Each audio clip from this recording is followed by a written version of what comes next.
Olá pessoal, tudo bem? Espero que todos estejam bem, com saúde e paz. Sejam bem-vindos aqui ao Campus EAD a mais uma aula do módulo de gestão de desempenho organizacional. Hoje nós vamos tratar de planejamento estratégico propriamente dito, falando de BSC. O que é BSC, professor? É Balance Scorecard. Normalmente, uma tecnologia, uma dinâmica estabelecida por consultores e professores de Harvard que fizeram, né, Norton e Kaplan, eles fizeram aí, porque antes do BSC, todos os indicadores de desempenho das organizações eram indicadores financeiros. E eles inseriram aí módulos e KPIs não financeiros que auxiliaram e muito a construção do sucesso de algumas organizações. Vamos dar uma olhadinha como foi feito isso e os itens que nós vamos apresentar para vocês. Vamos aqui compartilhar os nossos slides com vocês, né? Balance Scorecard e sua aplicação na gestão estratégica de organizações. O que a gente vai ver? Introdução ao Balance Scorecard. O que é? Implementação do Balance Scorecard. Como fazer? Introdução ao benchmarking, o processo de benchmark propriamente dito, a importância, né, de se estabelecer metas, né, através aí do método, um dos métodos é o método SMART, né, as metas precisam ser específicas, mensuráveis, né, e conceitos básicos, comparação e análise, né, o que a gente vai ver nesse módulo. Sem mais delongas, vamos aí para a parte 1, que vai falar sobre introdução ao Balance Scorecard. Antes da definição e de Norton e Kaplan levar o Balance Scorecard, o BSC, às organizações, nós tínhamos aí lucro, liquidez, endividamento, indicadores de estrutura, mas todos esses baseados em dados financeiros e contábeis.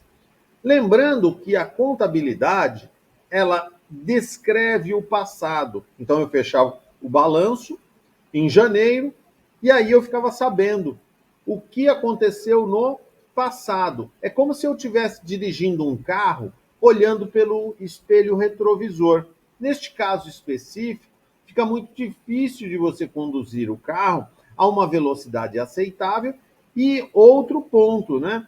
Como que você vai saber se você chegou do destino? Quando você chegasse no destino, você só iria saber quando o destino já tivesse passado, porque você está olhando pelo retrovisor. Então, a definição do Balance Scorecard é a introdução de itens não financeiros e que darão sustentação ao plano estratégico da companhia. Então, eu quero chegar em 10 anos a mais 25% de market share do mercado. O que eu preciso fazer? Quais habilidades e competências meus colaboradores precisam ter para chegar lá? Quanto de colaboradores eu preciso ter? Qual tecnologia? Né? Como estão meus concorrentes? Então, são itens não financeiros e que não eram avaliados. E, veja bem, o Balance Scorecard, é lógico que ele olha para o que está acontecendo, mas ele tem um olhar também não para o passado, e sim para o futuro. Ele olha para frente e não para trás. A importância na gestão estratégica é porque, tá, tudo bem, né? A gente já tem aí até um exemplo, né? 25% de market share. Agora, se eu, no planejamento estratégico, falo assim, em 10 anos a empresa quer se transformar numa empresa de destaque no mercado. Destaque, né? Tá errado? Não, é 10 anos, é longo prazo. Agora, como pegar esse destaque no longo prazo e transformar em pedaços operacionais no curto prazo para que a gente consiga atingir esse destaque? A primeira coisa é identificar o que é destaque, né? E aí eu vou ter que fazer toda uma pesquisa qualitativa para verificar dentro do corpo do conselho de administração e do corpo de colaboradores que definiu o planejamento estratégico, o que é esse destaque? Para que eu só posso, de acordo com o OKR, Objective Key Results, objetivos e desempenhos chave, né? Objetivos e resultado-chave, eu tenho as plaquinhas. Eu só vou saber se eu cheguei no lugar se eu souber como é este lugar. E de destaque, né, é vago dentro do planejamento estratégico, né? Origem e desenvolvimento do conceito, então já explicamos, Norton e Kaplan, consultores e professores de Harvard, né, decidiram que deve haver um modelo mais completo que não leva em consideração única e exclusivamente dados financeiros. Benefícios do uso do Balanced Scorecard: você transporta o estratégico para o dia a dia da organização, com cada um sabendo o que tem que fazer. A gestão de recursos humanos, o marketing, a produção, vendas, o financeiro, a administração. Perspectivas do Balance Scorecard. Perspectiva financeira. Objetivos financeiros, então, não é que são suprimidos. Só que eles não são agora os mais importantes. Eles têm grau de importância igual com as outras perspectivas, né? Então, exemplos de metas financeiras, impacto no desempenho organizacional, indicadores de desempenho como rentabilidade, ROA, ROI, ROE, né? Então, Return on Assets, o retorno dos ativos. Return on Investment, retorno dos investimentos. Né? E ROE, Return on Equity, retorno do patrimônio líquido. Então, todos esses indicadores financeiros, eles ficaram num grupo agora. Perspectiva do cliente. Opa, alguém aqui pensou no cliente. A empresa só tem receita porque tem clientes. Identificação das necessidades dos clientes, medidas de satisfação e fidelização, estratégia para melhorar a experiência do cliente. Então, pensam agora na jornada do herói, né? Na jornada do cliente. Nós temos hoje, né, UX, né, que são pessoas especializadas em melhorar a experiência do cliente. Exemplos de indicadores de clientes: satisfação, tempo de entrega, minimização de retornos, minimização de assistência técnica, tudo isso tem a ver com o cliente.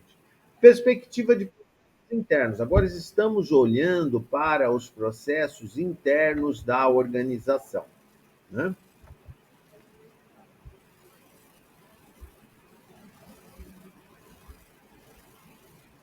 E aí, processos. Identificação de processos críticos, medidas de eficiência e eficácia dos processos financeiros, contábeis, recursos humanos, produção, logística, marketing, vendas, né? Então, exemplos de metas e indicadores de processos, né? Produtos produzidos por hora, vendas por dia, indicadores, né? KPIs ou indicadores precisam sempre ter uma expectativa de tempo ou de eficiência. Perspectiva de aprendizado e crescimento. Opa, então estão pensando no capital intelectual, estão pensando na inovação. Então eu dei aqui perspectivas que não só, única e exclusivamente, mensuração após o resultado, desenvolvimento de competências e indicadores de aprendizado, e estes trarão a inovação, estratégias para o crescimento organizacional. E a gente já diz, né? Empresas conservadoras não inovam porque elas punem o erro. Na parte 2, implementação do Balance Scorecard. Como que a gente faz? Identificação dos objetivos estratégicos, né? Então, nós vamos identificar quais são esses objetivos estratégicos. Como sempre, para conseguirmos desenvolver o planejamento estratégico, depois desenvolver a operação do Balance Scorecard, a alta direção tem que estar envolvida. Se a alta direção não estiver envolvida e não estiver positivando o prisma, querer fazer, isso não acontece. Formação da equipe do projeto, então precisa ter aí diversidade de áreas também. Definição de cronograma de implementação, né? Então precisamos prever aí a sensibilização do corpo de colaboradores, que é muito importante. Desenvolvimento e aplicação, alinhamento estratégico, definição de metas e indicadores. Identifiquei os objetivos no planejamento estratégico no longo prazo. E esse objetivo no longo prazo ele tem que ser traduzido em metas e indicadores no curto prazo. Por exemplo, média de anos de estudo do corpo de colaboradores. Eu tenho que ter uma métrica que essa média de anos vai aumentando, né? Ensino fundamental, 9 anos, ensino médio, 11 anos, mais ensino superior, 15 anos, mais pós-graduação, 17 anos, mais mestrado, 19 anos, mais doutorado, 23 anos e mais pós-doutorado, 25 anos. Então, uma pessoa, para ter essa formação, ela teve, no mínimo, 25 anos de estudo, né? E aí você pega uma pessoa, né, da higiene com 9 a 11 anos de estudo e uma pessoa da alta direção com 25 anos. Nós precisamos equilibrar, fazendo com que as pessoas que têm menos estudo estudem mais. E por isso que nós vemos por aí, né, a figura das universidades corporativas.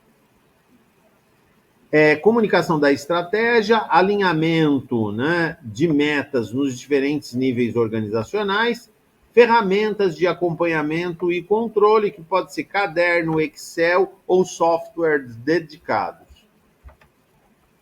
Introdução ao benchmark, é a cópia legal, né? Eu vou copiar a estratégia e as ações e atitudes dos meus concorrentes. Definição de benchmark, copiar o que é certo, não é cola, né? Não é Ctrl+C, Ctrl+V.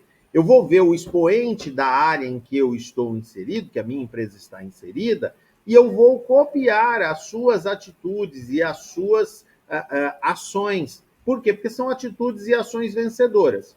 Lógico, gente, que olhando para chave, competências, habilidades, atitudes, valores e ética. Nesse caso, estes dois, valores e ética, mas eu não vou conseguir porque a empresa, o benchmark que eu fiz, ela paga propina para o governo.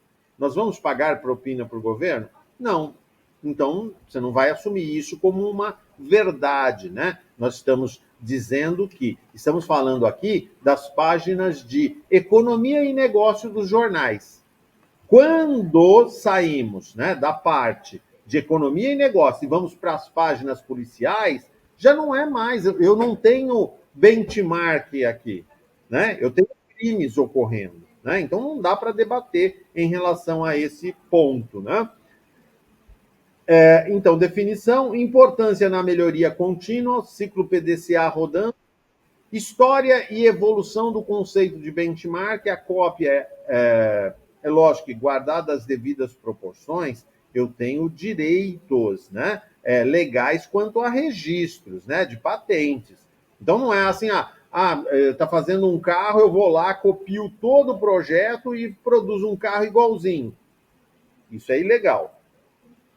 Agora, uma empresa está implantando a técnica Lean Manufacturing, ou seja, produção enxuta, que teve origem lá na Toyota. E eles estão ganhando todas as dos seus concorrentes. Eles atingiram o primeiro lugar. O que eu vou fazer? Eu vou, neste caso específico, copiar e aplicar a mesma técnica. Isso está escrito nos livros e eu posso fazer. Benefícios do benchmarking, né? Ao invés de ficar com a tentativa e erro, eu acabo copiando medidas de sucesso já. Então, eu ganho, né, através do erro e acerto dos outros. Tipos de benchmark, então nós temos o benchmark interno, né? Onde nós vamos copiar receitas de sucesso diárias para as outras áreas. Então, o marketing está fazendo isso. Será que a produção não pode fazer também na gestão ali interna? Benchmark competitivo, conceito de benchmark competitivo, então é para fora, né? Eu vou verificar o benchmark em relação à competição com outras empresas da área, né? E aí o que a concorrência está fazendo, quais são as melhores práticas, né? E aplicar isso no dia a dia do meu negócio. Benchmark funcional, conceito de benchmark funcional, comparação com empresas e outros setores, identificação de processos eficientes, de funções e processos, né? E vou trazer isso para dentro da minha empresa. E o benchmark genérico, aquele que uma empresa teve um insight e eu vou e copio este insight.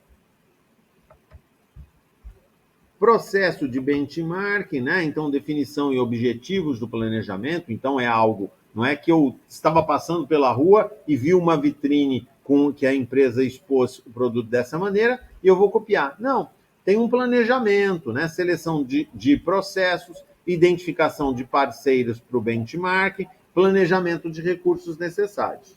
Nada é feito sem planejamento. Há o risco de dar muito errado. Coleta de dados para fazer o benchmark, pesquisa e análise de dados secundários, dados que estão disponíveis e são públicos, entrevistas e questionários, visitas e observações in loco no meu concorrente, análise de desempenho e práticas, métodos de coleta, né?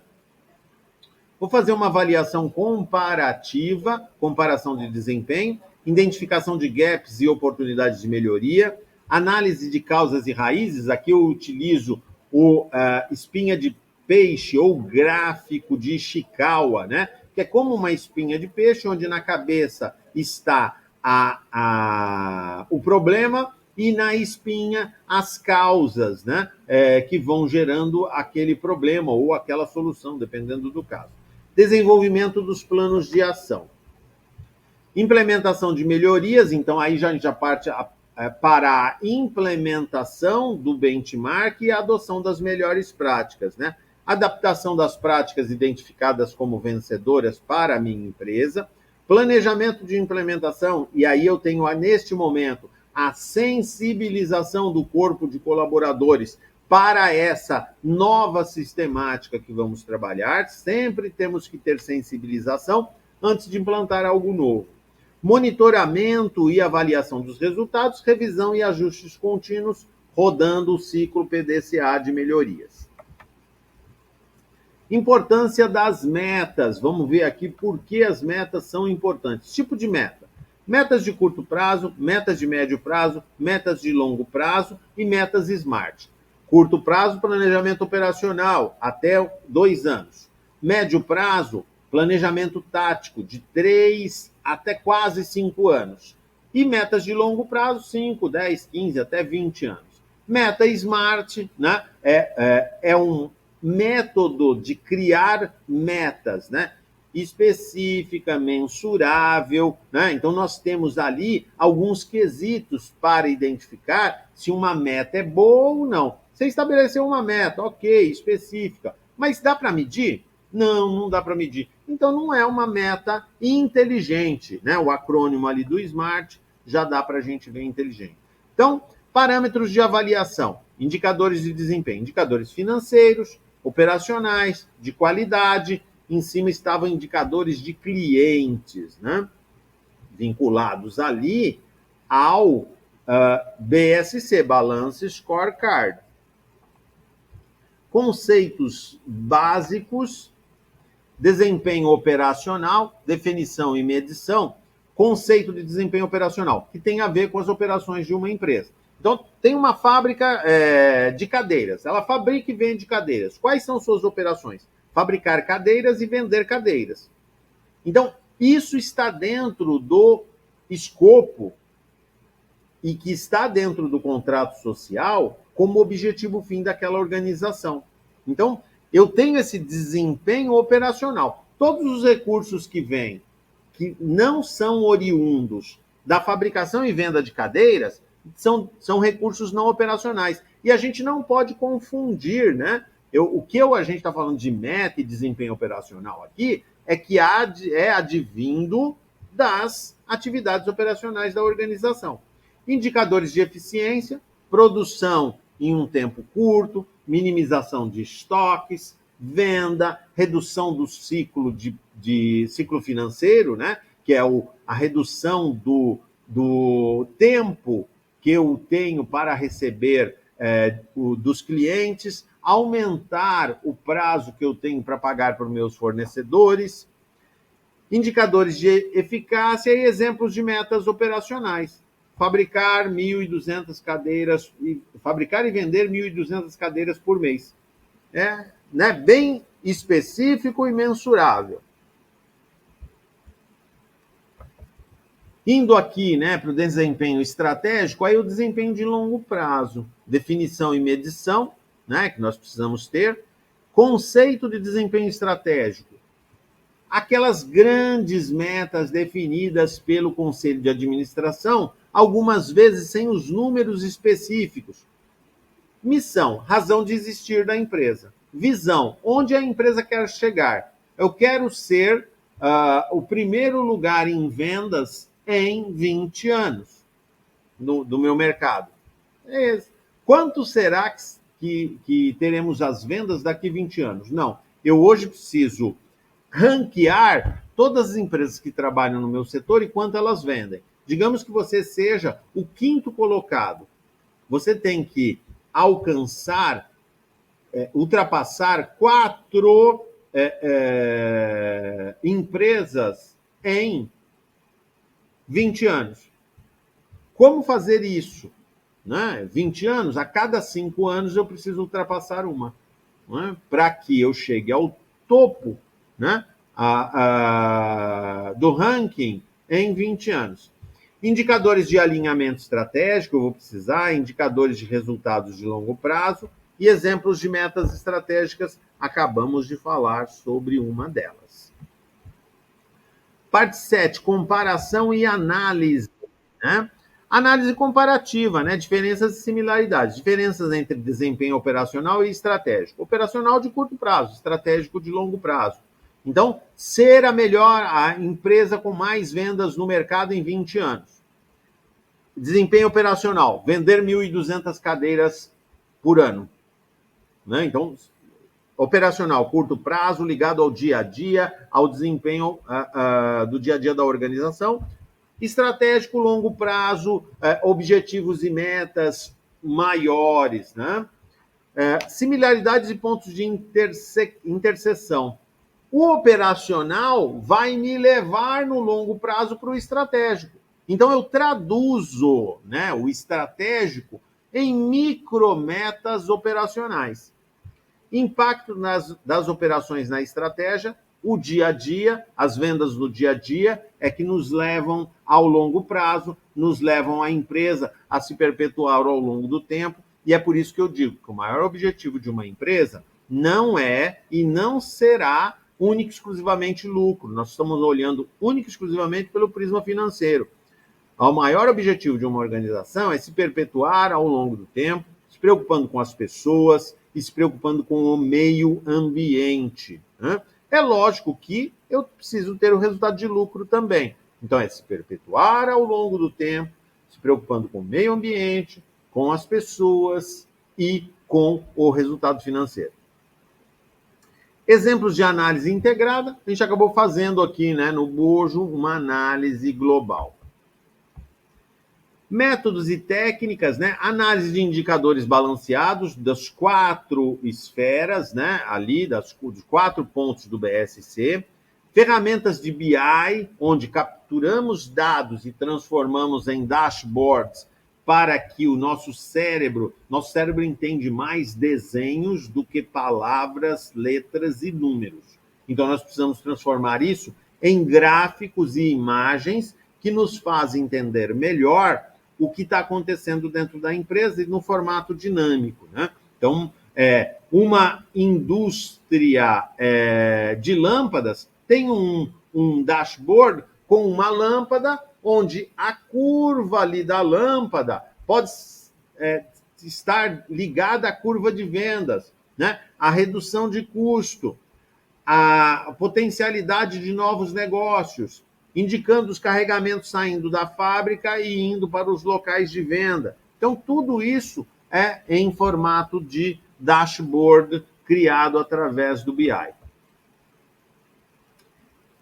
Muito obrigado, né? Aqui a gente vai mostrando para vocês as referências bibliográficas. Até a próxima aula, bons estudos. A Inove agradece a presença, a preferência e também a paciência de vocês. Espero que tenham gostado, né? E nós vamos ficando por aqui e até o nosso próximo encontro com um pouco mais de gestão de desempenho organizacional para você. Tchau, tchau, pessoal.